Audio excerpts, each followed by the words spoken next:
जगन्नाथपुरी के एक भक्त की कथा है। एक भक्त था, उसके स्वप्न में जगन्नाथ जी आते थे। वो इतना रोता था मंदिर के बाहर खड़े होकर के।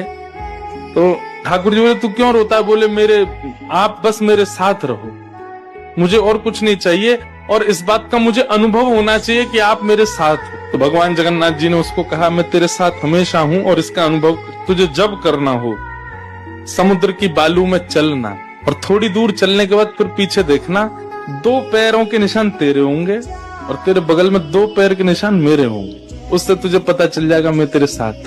अब तो वो रोज जाता, समुद्र के तट पर चल के देखता, थोड़ी दूर चलता तो 2 पैर के निशान उसके और बगल में छोटे छोटे छोटे चरण भगवान के। इतना प्रसन्न रहता था। लेकिन ये उसके घर में कोई घटना घटी, माता जी का देहावसन हो गया, बहुत कष्ट में आ गया, इतना पीड़ा में आ गया, रोने लगा, बिलखने लगा। अपनी माँ के जाने के भाव से तुरंत दौड़ करके गया। बोले, मैं मन को शांत करने का एक ही तरीका, पता चले जगन्नाथ जी मेरे साथ। अत्यंत पीड़ा में था।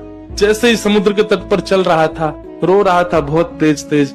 पीछे मुड़ करके उसने देखा तो 2 ही पैरों के चिन्ह थे। जगन्नाथ मंदिर के बाहर जाकर बोला, मैं समझ गया, मेरी माँ का देहावसन इसलिए हुआ क्योंकि आप मुझे छोड़ के चले गए हो। अब आप मेरे साथ में नहीं हो। आपने कुछ दिन मेरा संग किया, उसके बाद मुझे अकेला छोड़ दिया। नाथ, आप ऐसा कैसे कर सकते? मुझसे क्या अपराध हुआ? रोने लगा, बिलखने लगा। जगन्नाथ जी रात्रि में फिर स्वप्न में आए। क्यों रो रहा था?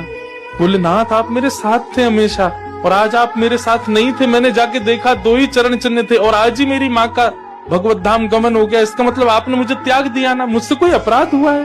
भगवान बोले, नहीं। तो फिर आज आपके चरण चिन्ह क्यों नहीं थे? भगवान बोले, कल तक मेरे चरण चिन्ह थे क्योंकि तू भी चल रहा था और मैं भी चल रहा था, परंतु आज तू पीड़ा में आ गया तो तुझे गोद में लेके मैं ही चल रहा था। वो मेरे चरण चिन्ह, तेरे नहीं, वो मैं ही हूं।